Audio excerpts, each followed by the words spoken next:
What's up, everyone? It's Adam with TAT Express. Today I want to discuss how clutches work on a semi-truck. So first we're going to discuss the motor or the engine. You have the engine, all right? This is the engine. On the back of the engine is going to be a flywheel. The flywheel is on the back of the engine, as I mentioned, and it's connected to the crankshaft. When the engine is started, this flywheel continues to turn. The only thing that you can change is RPMs, which is accelerating and decelerating. So this flywheel, once the engine is rotating consistently rotating. It only changes whenever you give it more gas. Now the clutch is bolted directly on the flywheel. So we have the flywheel. The clutch is bolted directly to the flywheel. So when the clutch is bolted to the flywheel, of course it's going to be spinning all the time. When it's spinning all the time, it's not going to be able to transfer that power over to the transmission just yet. The clutch will have a throwout bearing, and the assembly of the clutch, I'll show you how the clutch is assembled. I'll do it facing down. So the clutches, depending on what year and what style you have, there'll be different styles, but most of them work the same. This is the one with a throwout bearing. We're talking for regular manual systems. So the clutch has a few components. It has a pressure plate and it also has friction disc. In some clutches you can remove the pressure plate. It's basically just between two of the friction plates. The friction plates run just like this. So this is your clutch facing down. It's bolted directly to the flywheel. Okay? There's bolts that go and bolt this directly to the flywheel. The pressure plate has a lot of pressure when the clutch is released. What it's doing is pressing the friction pads onto the flywheel. So that's in whenever you have the clutch released. When the clutch is released, you don't have your foot on the pedal, it's constantly keeping the pressure onto the flywheel. On the center of this clutch, if we look at the throwout bearing, it has splines. Okay? This is the clutch housing, this is the throwout bearing. The transmission stabs directly into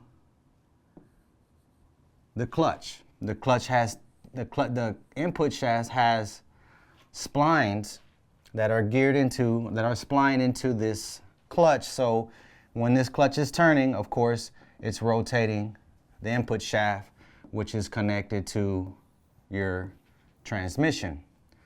This is how the rotation transfers over to the transmission.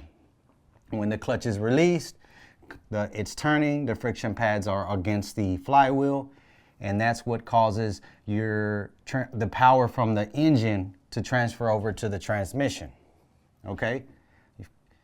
Now, whenever you press the clutch,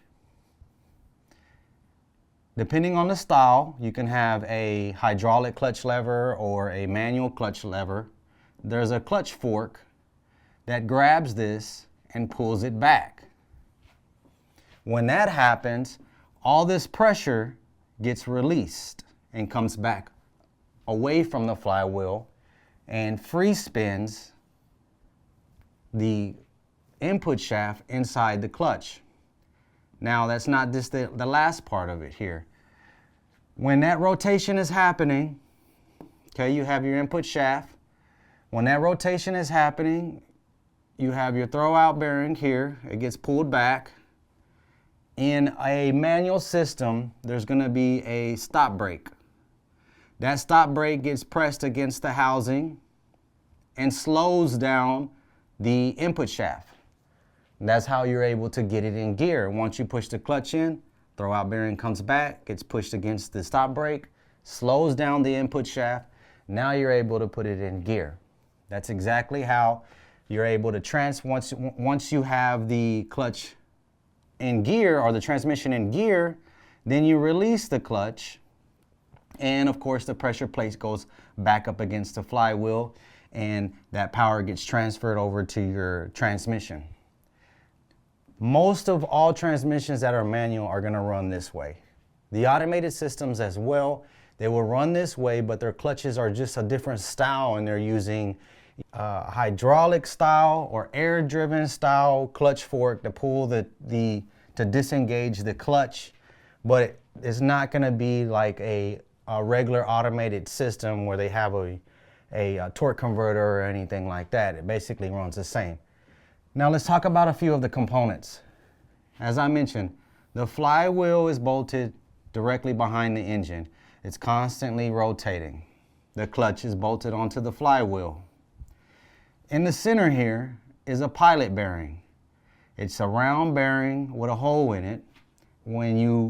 Whenever you put the transmission input shaft in, there's going to be a section that goes right into there, just like that.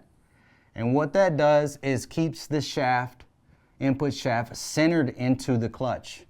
So you won't have something hanging like this or any kind of bind. This shaft needs to be straight into the clutch without any kind of binding or anything like that, because if you have any binding, or if it's not aligned right and this throwout bearing wears out, then this input shaft will get hung on the on the clutch, inside the clutch, and it won't be able to release. It would continue to stay locked into the flywheel, and it would continue to spin, and that's why it's going to be hard to get it in gear sometimes.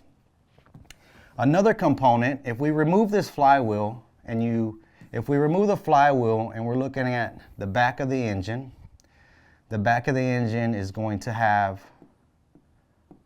the crankshaft with bolt holes like this, and then your pilot bearings there in the center. The flywheel bolts onto this, and all your bolts go into the middle of the flywheel. Now the back of this is the back of the engine without the flywheel installed. There's also a seal that runs around this crankshaft, and it's basically the rear main seal.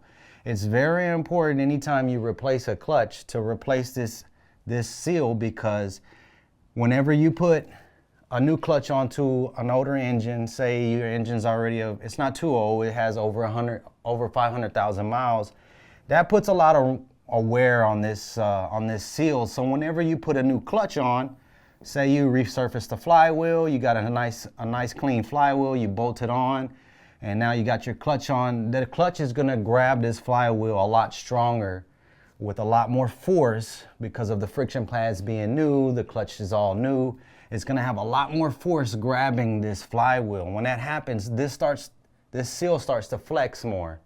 So if you ever have a clutch that gets replaced and you don't replace this seal, since everything is grabbing a lot harder, it's definitely going to throw that seal out. So this is basically how a clutch works on a semi-truck. There's different components. You have, as I mentioned, rear main seal, you have the flywheel, you have the pilot bearing, and you also have the input shaft coming from the transmission, you have stop brakes, throwout bearings, clutch forks, different styles. So anytime you work on a clutch like this on a semi-truck, you got to be familiar with how everything works and what all components work together. It's not just one component. Everything works together. All these components that I mentioned all work together so that clutch can last you another 500,000 miles once you replace it. If you have someone replace a clutch and they're not turning a flywheel, replacing a rear main seal, replacing pilot bearings, making sure this shaft is not scarred up or input shaft has a lot of play, you're gonna have issues again. So this is how the clutch works on a semi-truck. I hope this video has helped you. If you guys are in the DFW area and you're looking for service, give us a call, 972-225-3017. We'll be more than happy to help you. Guys, we'll see you next time.